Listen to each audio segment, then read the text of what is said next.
Сайн байцгаана уу? Та бүхний энэ өдрийн амрыг ирье. За тэгэхээр та бүхэн бүгдээрээ мэдж байгаа ардчилсан намаа сонгогдсон Баярмаа гишүүнд бас намар чуулга гэснээс хойш нэлээд олон асуудал хүнддэг ийм шударгуу мундаг эмэгтэй. Гэтэл одоо ингээд сүүлийн үеийн байдлаас харахад онлайн бүүлий бас нэлээд хийж ийн тухайн одоо тус эмэгтэй гишүүний хувьд бас сэтгэл санааны байдалд бас сүргээр их нөлөөлж ийн ийм онлайн бүүлий, онлайнаар доромжлох, гүтгэх, дээрлэх энэ байдлыг одоо бас үнэхэрийн хариуцлагатайгаар анзаарч үзэхгүй л энэ буруутах нэ.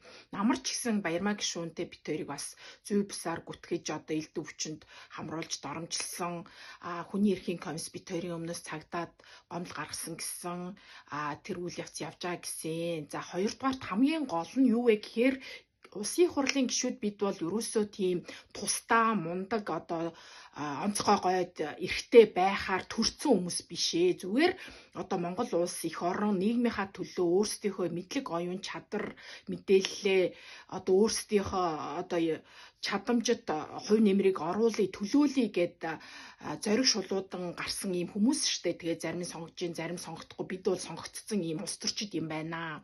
Тэгээд энэ иргэд нийгмийнхаа төлөө засгийн газраас тухайн асуудалтай холбогдох этгээдүүдээс асуулт асуу штэ. Тэгэхээр асуултын хариуг өгөхдөө тухайн гишүүнд зориулж бус, нийгэмдээ зориулж бас хариулж байгаа.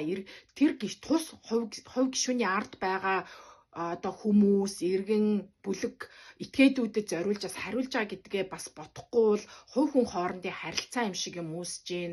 3 дугаарт бас энэ одоо хоёр хүн муутахад дундх нь эвлэрүүлж явах хэрэгтэй байтал хөндлөнгөөс бас ашигладаг ийм үйл явц байдаг. Ийм байгаа бол энийг одоо болиоч гэж уриалмаар амаа. Яагаад вэ гэхээр энэ байдал үргэлжлээд байх юм бол Монгол улс маань одоо хөгжих, дэвжих байтугай ингээд хоорондоо ингээд байнгын хагарсан, буруу одоо сүрэгт одоо хэрэлдсэн, хамаг хайрын цаг, энерги буруу зориулсан юм хар нэгэн болох нь томчууд бид нар яах вэ одоо удахгүй өнгөрөөд байхгүй болцгоо штэ. Гэтэл үр хүүхдүүд маань үлдэнэ.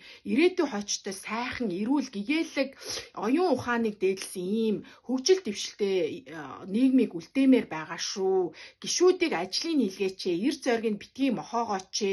Угаасаа гишүүд олон янз зоригтой, зориггүй, үг хэлж сурсан сураагүй, нийгмийн төлөө илүү хичээдэг нь байхад илүү хувийн эрх ашгааж хичээдэг нь ч би мэдээж бид нар бүхэл юм нүдэн дээр штэ. Тэгэхээр учиртай, утгатай, том зоригтой, мундаг сайхан шударга байдгаараа зөвийн төлөө хичээж амьдарцгаая. Нэгнийгээ битгий дээрлэхэж, доромжилж, мотивацийг унгааж, айлгаж ичээгээч гэж бүх одоо энэ нийгмид амьдарч байгаа томчуулаас уриалмаараа нэгнийг бас хамгаалж өмгөөл сураасай гэж уриалмаар байна.